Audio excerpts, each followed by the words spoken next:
Bienvenidos a 360 grados, una visión global de la noticia, un espacio para debatir sobre todo lo que sucede en Colombia y en el mundo. Y arrancaremos hoy 360 hablando del paro judicial, el cual hoy llega a su día 48, sin tener al parecer un fin próximo debido a que ni los sindicatos, ni el gobierno, ni muchos sectores querían dar su brazo a torcer. Se habla de miles de millones en pérdidas, de tutelas represadas, de procesos de restitución frenados, de divisiones entre los sectores de la rama de la justicia y de muchas otras situaciones que no dejan vislumbrar a futuro el fin del paro judicial. ¿Es culpa de los sindicatos? ¿Es culpa de la ministra? ¿Es culpa de la presidencia? ¿Quién tiene realmente la responsabilidad del paro? Lo debatiremos aquí esta noche en 360. Y nuestro segundo debate es referente a lo que paraliza hoy al Senado de la República y tiene que ver con la elección del Procurador General. Un controvertido proceso donde se han dado excusas, impedimentos y hasta una terna de dos.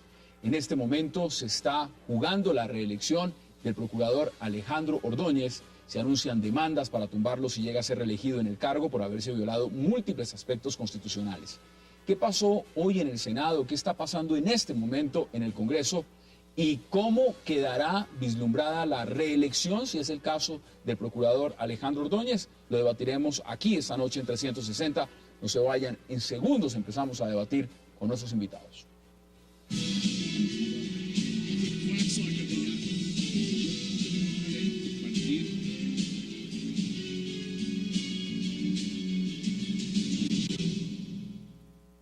Controla con tus manos, selecciona, diviértete. Una experiencia Smart se vive con la mejor calidad de imagen Full HD 3D. Disfrútala con Samsung, el futuro de Smart TV ahora. El paro judicial cumple 48 días y para eso, para debatir exactamente lo que está pasando, nos acompaña la fiscal Nelly Camacho, el juez José Elber Muñoz, Carlos Hetchem y Ancísar Marroquín. Qué placer tenerlos esta noche y gracias por aceptar esta invitación. Muchas gracias a usted. Gracias. Señora fiscal Camacho, empiezo con usted. El paro vamos en el día 48. Si miramos lo que esto representa y no nos vayamos al tema de los procesos, la gran pregunta es, ¿cuándo se levanta el paro? ¿Qué nos dicen ustedes, por ejemplo, desde el sector de la Fiscalía? En efecto, el paro ya lleva los 48 días que usted menciona.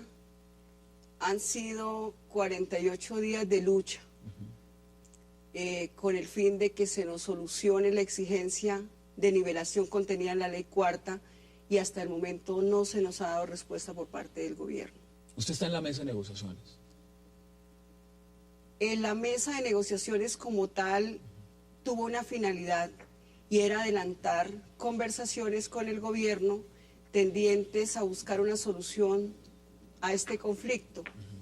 Habida cuenta que se suscribe un acta el 6 de noviembre, desde el punto de vista formal, la función de la mesa negociadora como tal ha terminado. Ha terminado. Señor juez, bienvenido. Buenas noches. Mire, una pregunta simple. Aquí se ha hablado mucho de la división que hay entre un sector que representa Cantillo y un sector que representa el señor Otálvaro. Prácticamente se ha centrado la atención en estas dos personas como si representaran a todo el sector judicial. ¿Los representan a todos ellos dos o hay otros sectores que no están representados? Digamos que en la rama judicial, a partir del año 2008, tuve una experiencia del paro que todo el mundo conoce de 44 días. Yo no era juez en ese momento, era litigante. Y hoy tenemos una nueva experiencia que es que la rama ya no tiene una representación homogénea.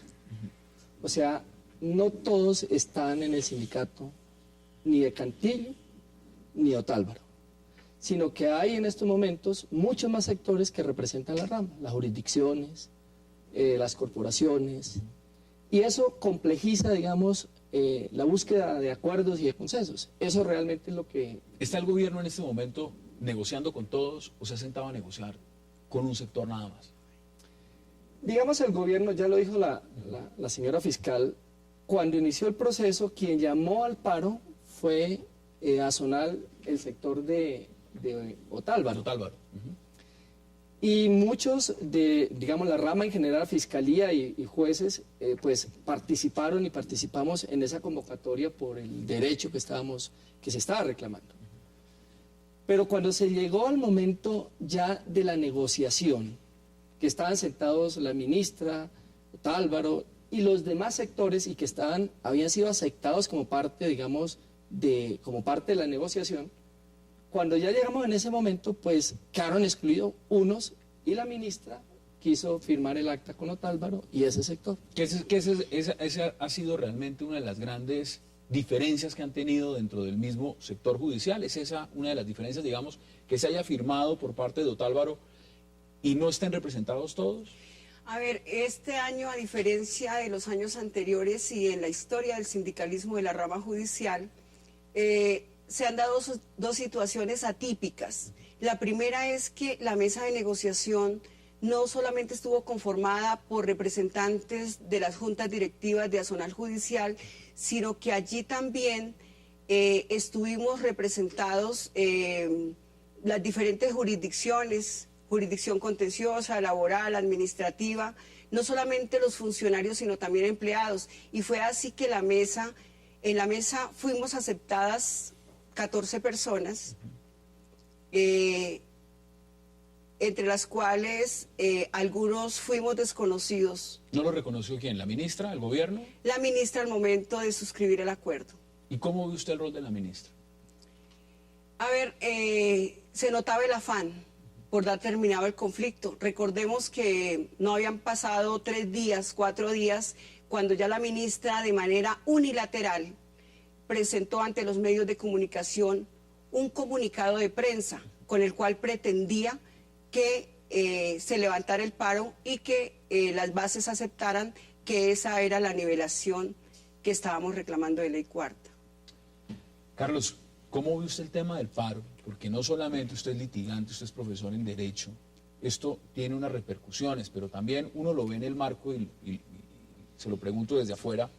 ¿No se ha imaginado que el paro es sencillamente una división entre Azonal Judicial, entre un sector que representa al señor Cantillo y otro que representa al señor Otálvaro? Pero escucha uno a la señora fiscal, escucha uno al señor juez y se da cuenta de que el problema es mucho más complejo. ¿O es un error de percepción? ¿Cómo lo percibe usted? Pues vea, realmente es un problema serio para el país, en el cual todos pierden. Si uno revisa, pierde el Estado más que el gobierno en sí mismo, porque finalmente la justicia es no solamente una de las 3 ramas del poder, sino además, sin lugar a duda, la más importante. O sea, usted se imagina, la paz se logra a través de la justicia, la convivencia se logra a través del buen funcionamiento de la justicia, la vida en sociedad se logra a través de una buena administración de justicia. Entonces, el hecho de que durante más de 20 años no se haya cumplido una serie de propuestas, de reformas legales, de reformas, digamos, a la remuneración de quienes están en la rama judicial, habla muy mal del Estado colombiano como tal. Pero también trae un problema de percepción, y yo lo digo sin conocer a ninguna de las personas que hace parte de ninguno de los sindicatos de la rama judicial, pero la percepción que tiene uno como ciudadano es precisamente esa, de una división. Nosotros como ciudadanos decimos, mire, se firmó un acuerdo, a los pocos días salió otra persona diciendo, no, nosotros no reconocemos parte de ese acuerdo. Entonces la verdad es que para el ciudadano del común es muy difícil entender que quienes administran justicia, aunque tienen derecho, por supuesto, a reclamar sus derechos, valga la redundancia, pues finalmente que no tengan la organización necesaria, suficiente y adecuada para poder llegar a un acuerdo con un gobierno que probablemente también ha cometido errores, que probablemente no ha adoptado la posición que debe adoptar en una situación como estas, pero que de alguna otra forma tiene que tener un interlocutor claro o válido del otro lado para poder finalmente organizar las cosas como deben ser organizadas. ¿Hay un error ahí? ¿Están ustedes de acuerdo? Es decir, ¿hay un error en el interlocutor? ¿O no se ha definido realmente, por ejemplo, quién debería ser ese interlocutor que lo representa a todos ustedes, por lo que ustedes mismos explican, por lo que son tantos sectores que han confluido? A ver, yo le quiero explicar una cosa al doctor Hedge. Él dice se formó un acuerdo y a los pocos días otros dijeron que no. No es así. La realidad, a ver, en este momento hay una formalidad diferente a una realidad. Una formalidad que está materializada en un acta, a la cual el gobierno se aferra y quiere ocultar la realidad, y es que la rama judicial, una rama del poder público, sigue en paro. ¿Quiénes han ayudado para que se oculte esa realidad? Los medios de comunicación. Desafortunadamente, esa es la realidad. En este momento están diciendo, y ya lo vienen diciendo hace más de 15 días, que más del 80% de la rama judicial está laborando. ¿Eso no es cierto? Eso no es cierto. Por ejemplo, la Fiscalía. Hablemos de la Fiscalía. En este momento la Fiscalía está paralizada sino un 85-90%. No, eso es una parálisis prácticamente. Es una total. parálisis. Es prácticamente total. Pero mire, Y le quiero terminar respondiendo al doctor Hechen. ¿Qué sucedió? ¿Por qué se generó la realidad de la que estoy hablando? Porque el contenido del acta fue socializado con las bases. En la mañana del día en que se firmó, allá estuvo el doctor Luis Fernando Tálvaro, la doctora María del Pilar Arango, el doctor Carlos Moreno, juez penal de circuito, la doctora María Isabel, juez de garantías. Y las bases les dijeron, no estamos de acuerdo porque esa acta no se ajusta siquiera en mínima medida a la reclamación que estamos haciendo, que es una nivelación. Nosotros no estamos... O sea, los que aumento firmaron el salarial. acta en ese momento no estaban representando a las bases. Pongámoslo puntual. No, yo quiero terminar, Hassan. Mira, ellos van a las bases y les dicen, esto es lo que vamos a firmar. Las bases les dicen, no firmen porque no estamos de acuerdo. Salen de las bases y llegan al ministerio y lo firman. Eso fue lo que generó la reacción de la gente. ¿Qué dice usted al respecto? Claro, sin lugar a duda hay un tema en el cual yo además digamos, reitero, yo no soy ni experto en el tema laboral de la rama, ni conozco tal vez los detalles más precisos, pero la percepción que tiene uno como ciudadano, y era lo que yo decía ahora, es finalmente que un tema tan esencial como la administración de justicia, nosotros vamos a quedar sin justicia 3 meses en este año, porque ya viene la vacancia judicial, estamos todavía en paro ¿Eso desde el empezaría cuando? ¿En 2 17 de semanas? octubre. Más o menos, la El vacancia. 19, El 19. Es decir, probablemente hasta enero volveríamos, digamos, si todo ocurre dentro de la normalidad, hasta enero 15 estaríamos nuevamente. O sea, un país que tiene paralizada su rama judicial, pues finalmente lo que percibe por lo que dicen los medios, yo no sé si con buena o mala fe, porque realmente no conozco, como le digo, los detalles, pero es eso, es decir, es una rama judicial tan dividida que finalmente no pudimos Si llegar uno a le un pregunta acuerdo. al gobierno, el gobierno le dice, mira, nosotros ya firmamos, nosotros ya realmente lo que había que acordar se acordó. La formalidad. Sí, si uno le pregunta a un sector de Azonar Judicial, dice, nosotros también ya cumplimos, ya firmamos, ya nos sentamos, hicimos un acuerdo y estamos convocando a que se levante el paro. Uno ve al señor Cantillo, por ejemplo, y dice, no, nosotros sí, seguimos en paro, no estamos de acuerdo con lo que se firmó, pero a mí me surge una pregunta y es, ¿él está representando a todos los sectores que, digamos, no se sienten representados o hay otros sectores? Porque parece que el tema del paro se vuelve aún más complejo donde las reivindicaciones a las cuales muchos en el sector judicial tienen derecho no están satisfechas. La gran pregunta es si los voceros de la rama judicial en este momento están siendo representados o no. mire, digamos que, ¿qué fue lo que, digamos, además de lo que nuestra señora fiscal dice, es que, digamos, ¿por qué se rompe este acuerdo? Porque si ustedes miran el acta de acuerdo suscrita el 6, ¿cierto? El 6 de noviembre, la ministra excluye a unos y no permite que se consigne en esta acta un desacuerdo. Tengo que ir a una pausa, pero dígame exactamente a quiénes excluye. Antes de que Excluye al fiscal general de la Nación. lo excluye. Lo excluye. Excluye a Nelson Cantillo, que tampoco estaba, que habían estado en la mesa durante toda la... Excluye a Sandra, a Guillermo, a la doctora Nelly, a los jueces administrativos. O sea, ella firma, en pocas palabras, es con Otálvaro. Ella firma con los que están de acuerdo. Y el que forma el conflicto realmente es la misma ministra. Si la ministra hubiera tenido la sensatez de suscribir el acta, incluso dejando consignado nuestro desacuerdo sobre el derecho. O sea, si ahí hubiera quedado en esa acta, estamos en desacuerdo, hay un sector que está en desacuerdo, Listo. inmediatamente se hubiera firmado y se hubiera levantado el Había paro. sido mucho más fácil. Hubiera sido más fácil. No, yo no podría afirmar en esos términos que ese sería el efecto inmediato de levantar el paro. Porque es que recordemos lo que les acabo de decir. Fueron las bases quienes fueron consultadas antes de firmarse el acta y las bases dijeron no firmen. Mire, vamos a la pausa y me sigue ampliando usted ese punto. Vamos a una pausa y también César Marroquín quiere intervenir de inmediato y ya regresamos aquí en 360 grados para seguir debatiendo los efectos, por supuesto, de este paro judicial que ya lleva más de 40 días en Colombia.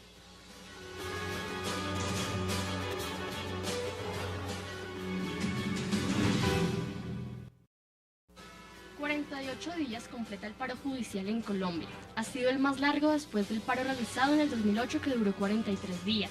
El impacto económico a causa del paro deja alrededor de 800 millones de pesos debido al cese de actividades de los funcionarios de la rama judicial por remuneración de los días no laborados. Cada día los salarios representan 2.700 millones de pesos según la contralora Sandra Morelli. Hasta el momento serían más de 129 millones de pesos en pérdida. Igualmente se han afectado el curso de casos como el del carrusel de la contratación y la muerte de Luis Andrés Colmenares.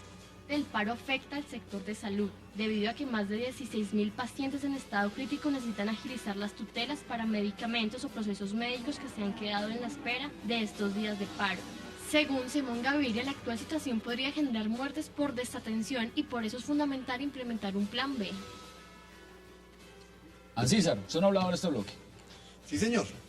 Mire, yo quería compartirles que eso es lo que estamos enfrascados con el tema de la justicia. En verdad, es una muestra de lo que está nuestra sociedad y de nuestra clase dirigente, Hassan, en donde los valores democráticos de la educación y de la justicia son el menos valor de su mirada y de su opción de país. No les interesa la educación, no les interesa la justicia. Y peor aún, en esta gran pelea de elefantes, como el proverbio, que entre peleas de elefantes el que sufre es el pasto, aquí los únicos y verdaderos perdedores son los ciudadanos que claman porque se les preste el servicio de justicia. Pero bueno, es que yo no sé si se resaltar o no, es que el ministerio está nuevo en ese país. ¿Cuánto lleva? Menos de 2 años de conformado el Ministerio de Justicia. 6 meses, no. Eso, perdóneme, pero esto es un hasta abrupto para esta sociedad. Que en pleno siglo XXI el Ministerio de Justicia lleve menos de 2 años. 6 meses. ¿Sí? Y ¿Usted ve que ahí radica uno de los problemas? Pero claro, porque es que nuestra clase dirigente y nuestro modelo de Estado y lo que se le comunica a la sociedad es en verdad que la justicia no vale nada. Eso es. Aquí lo que se le está diciendo al país y a los ciudadanos es que no les importa. Así es, mire, yo me salgo del tema político, me salgo del tema jurídico y las negociaciones. Yo le pregunto como un ciudadano de a pie, que tiene un proceso en este momento y que dice, oiga, ¿cuándo me sale a mí ese proceso? ¿O cuáles serán los efectos, independientemente de las grandes diferencias que tengan en este momento los representantes del sector judicial y el gobierno? ¿Qué le dice uno a esa persona, por ejemplo, señor juez? A esa persona cualquiera, póngala cualquiera, que tiene un pequeño proceso y que en este momento está angustiado frente a ese proceso. ¿Qué le dice uno? Mire, lo primero que hay que decir es que, digamos, la justicia tiene que volverse un valor importante. O sea, yo estoy de acuerdo con nuestro profesor. Y estoy de acuerdo con el doctor Hechen también en que si nosotros no vemos un Estado que no es capaz de mirar la justicia en toda su dimensión, no solamente es un problema de salario, es un problema de, seguramente que habría que mirar y revisar todo ese asunto. Pero esta nivelación está desde hace 20 años. O sea, eso no es nuevo. Pero aquí hay grandes temas de la justicia. Mira, pero fíjense que hay un debate aquí que no le hemos dado. Nosotros desde el comienzo dijimos, si ustedes no cumplen la ley y no le cumplen la ley al juez, ¿cómo será el pobre ciudadano? Es que nosotros hoy nos estamos comportando como ciudadanos frente al Estado, y ustedes lo saben. La ley cuarta ya 20 años ¿cierto? 20 Pero años. reivindicaciones, mire, no conozco al primero, Pero que oiga, haya y dicho le que las respondo. reivindicaciones no son válidas. Bueno, y le respondo. Yo lo que, vea, nosotros realmente, digamos, el ciudadano común y corriente está preguntando hacia nosotros, le decimos, mire, nosotros inmediatamente, el gobierno realmente tenga la voluntad de escuchar a esta voz, gran desacuerdo que no nos lo dejó consignado, como ya le expliqué, seguramente nosotros vamos a tomar todas las medidas y nos vamos a poner al día. ¿Ustedes se sienten traicionados por alguna base? ¿O por alguno de los representantes de la mesa? No, yo Y creo es una que pregunta complicada, pero es una pregunta también muy directa. Digamos que ustedes digan, hombre, nosotros sentimos que de pronto los que firmaron nos están representando. No, el punto no es ese. Si estamos traicionados o no estamos traicionados, habida cuenta que desconocemos los motivos por los cuales ellos firmaron, pese a que ellos son directamente perjudicados. Las bases en este momento, si hablamos de las bases del tema de la justicia, están con ustedes. Es decir, en este momento podemos decir que este paro no se va a levantar sencillamente por lo que mañana salga a decirle el señor Otálvaro o por lo que diga la ministra de Justicia, sino hay que buscar en otra parte la respuesta. La respuesta la tiene el presidente Santos. Él es el que tiene la solución. Llevamos 21 días después de la suscripción del acta pidiéndole por escrito, a través de los medios de comunicación, que nos escuche. La solución la tiene el doctor Juan Manuel Santos. ¿Podemos decir que la tiene la ministra o la tiene directamente el presidente? La ministra, durante todo el curso de la negociación, siempre fue absolutamente impenetrable. ¿No quiso ceder? Jamás. El último contacto que se tuvo con ella fue el miércoles pasado, luego del control político que le hizo la Comisión Primera del Senado de la República. Accedió a sentarse con nosotros y ratificó la terquedad. ¿Ustedes se sienten maltratados? Y se lo pregunto en el marco de lo que puede significar una negociación. Los términos que se han usado frente al paro, frente a los negociadores, ¿cómo lo perciben ustedes? Sí, claro. A ver, yo que soporté todo el proceso de negociación, si se le puede llamar, porque fue una imposición por parte de la ministra, ahí no cesaron los maltratos con la firma del acta. La ministra nos sigue maltratando. En el día de ayer, a través de los medios, manifestó que éramos unos bellacos. Y no son términos que deben ser utilizados por una funcionaria que tiene la investidura de ministra de Justicia, dirigido a quienes administramos justicia, que somos parte de una rama del poder público. ¿Qué dicen ustedes frente, por ejemplo, a lo que ha dicho la señora Contralora Morel? Ha dicho, paro, hay que declarar legal. El tema de salarial, hay que evaluar todo ese tema. ¿Qué dicen ustedes al respecto? Mire, nosotros creemos que el tema, digamos, de la ilegalidad o no, uno podría decir, en principio, una respuesta diría, mire, todo lo que sea justo no puede ser ilegal. Y si el país y la sociedad dice que es justa, no puede ser una ilegalidad, imagínense. Es lo primero. Y a mí me parece que lo importante aquí es que los jueces, digamos, se pongan al día, la justicia sea pronta, inmediatamente se resuelva, como le dice la doctora Nelly. Mire, si el presidente mínimamente, porque yo creo que se desarrolla el tema con la ministra, dice, mire, ¿qué es lo que quieren ustedes? El gobierno dice que ya negoció lo que tenía que negociar. Por eso. Pero es que fíjense que ahí hay un asunto que la gente no ha entendido. Hay unos que están, ¿qué es lo que dice el acuerdo? El acuerdo, hay unos que tienen contenido del derecho. Y los que firmaron ese acuerdo pues tienen el derecho a estar amparados por ese contenido. Y todos los que no estamos con ese contenido, pues estamos en el derecho a decir, vean, estamos en desacuerdo. ¿Por qué en este país no se aceptan los desacuerdos? En su rama, ¿cuántos están en paro? Yo realmente no sé, yo creo que, yo le puedo decir lo que Bogotá más o menos cada semana, cada 3 días se está votando las bases. Unos votamos sí, otros votamos no, y entonces todos los días estamos haciendo ese ejercicio. Y claro, si usted me dice, levantemos el paro, yo digo, bueno, yo quisiera que esto se resolviera ya, pero pues como las bases tienen... Carlos, ¿lo ve usted más complejo de lo que realmente se ha puesto el debate en la opinión pública? Sin lugar a duda, y con un agravante, y es un servicio público que es la administración de justicia. Es decir, aquí no estamos hablando de transporte que afectaría, por supuesto, a una ciudad, aquí no estamos hablando de cualquier otra cosa, aquí estamos hablando realmente de lo único que nos hace civilizados, de lo único que finalmente nos va a permitir vivir en una sociedad civilizada y en paz, que es administrar justicia. Entonces, quedarnos 3 meses sin justicia, pues realmente... Vienen vacaciones, seamos realistas, vienen vacaciones. Sí, claro. Y no es pintar un escenario pesimista, pero es viable, o sea, es probable que llegue diciembre, empiece ese periodo y sigamos en paro. Como están las cosas el día de hoy. O sea, el día de hoy. No. Pensemos, mañana puede ser otro escenario. Como están hoy. A ver, este proceso, como ustedes se han dado cuenta, es cíclico. Esto es una marea. Esto sube y baja. Entonces, tener la respuesta exacta de saber cuándo va a terminar, no la tenemos. Pero sí la puede tener el presidente Santos. El presidente Santos ha aceptado reunirse con todo el mundo. Se está sentando con las FARC, se sentó ayer con el presidente Petro. Nosotros llevamos 47 días suplicándole que nos escuche, que nos dé una audiencia, y no lo ha hecho. Entonces, Necesitamos en la que opinión nos de ustedes escuche. se ha reunido con el alcalde, se ha reunido con todo el mundo, pero con ustedes no se ha sentado en la mesa. No se ha Ustedes sentado. piden sentarse con él en la mesa, mejor dicho. Es lo que venimos, después de la firma del acta, y al desconocer a la ministra de Justicia como interlocutora del gobierno, hemos sido insistentes en ese tema, que necesitamos que ponga la cara al presidente Santos. Así Yo veo nos quedan 40 segundos. Yo veo ¿Cuáles son 3 sus visiones conclusiones? erráticas de este proceso. El primero es un acta en la que los ciudadanos pensamos que el paro se ha levantado. No, todos nos vendieron la idea de que Todos no estaba vendieron la levantado. idea de que Todos el nos han paro se ha dicho que no estaba levantado y aquí levantado. nos estamos dando cuenta. La formalidad. Nos estamos dando cuenta que no, que más del 60% aún continúa en paro. O sea que es una gran mentira el acta, como lo vendieron. Número 2, que en verdad el gran caballito de batalla de la ministra es que no hay una organización dentro del sindicato ni una representatividad con la que se pueda dialogar. Y tercero, es en mi opinión una mirada muy escasa de la ministra a este gran problema. Y uno podría decir que si ya se está pidiendo el hablar con el presidente Santos es porque la ministra se agotó. O sea, la ministra ya no sirve para solucionar este problema. Ustedes la ven agotada como uno puede decir. O sea que ese puede ser uno de los problemas más grandes de esta negociación. Claro. Es que ustedes no quieren hablar con la ministra. No, es que ella no quiere hablar con nosotros. Porque mire, aquí se han sentado ustedes, aquí se ha sentado Tálvaro, aquí se han sentado varios del sector. La gran pregunta es, ¿en qué momento se levanta? Porque todos están hablando.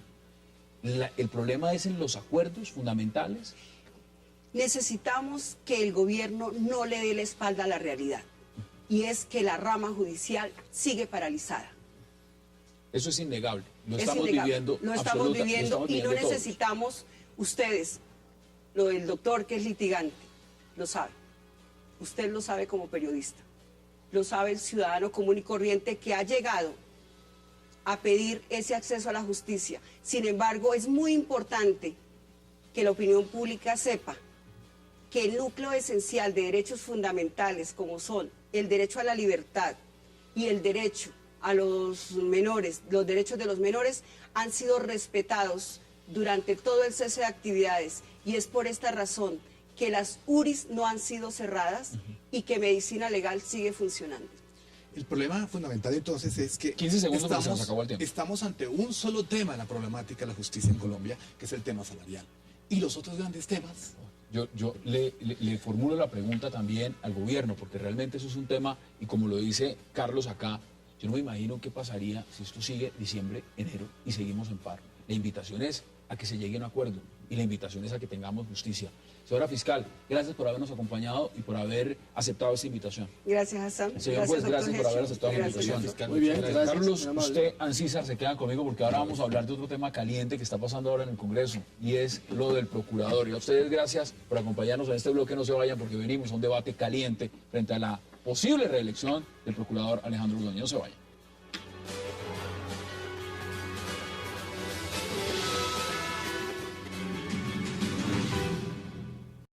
Siguiente senador. Alexander López Maya. Abra el registro para el impedimento del senador Alexander López Maya. Con el sí se acepta, con el no se niega.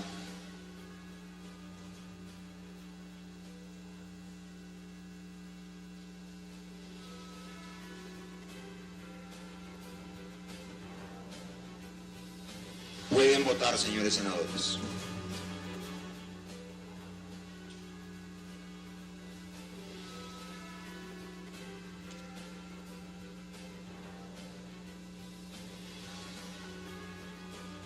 Cierre el registro, señor secretario. Resultado: por el sí 9 votos, por el no 55, en consecuencia. 360 grados y estamos viendo en este momento lo que significa, bueno, el escenario, el Senado, el tema, la elección o reelección del procurador Alejandro Ordóñez. Y quiero darle la bienvenida a este segmento a Óscar Sevillano y a Juan Carlos Lancheros. Caballeros, bienvenidos y gracias por aceptar la invitación. Muy buenas noches. Bueno, miren, más de 30 impedimentos en este momento los están decidiendo en plenaria del Senado.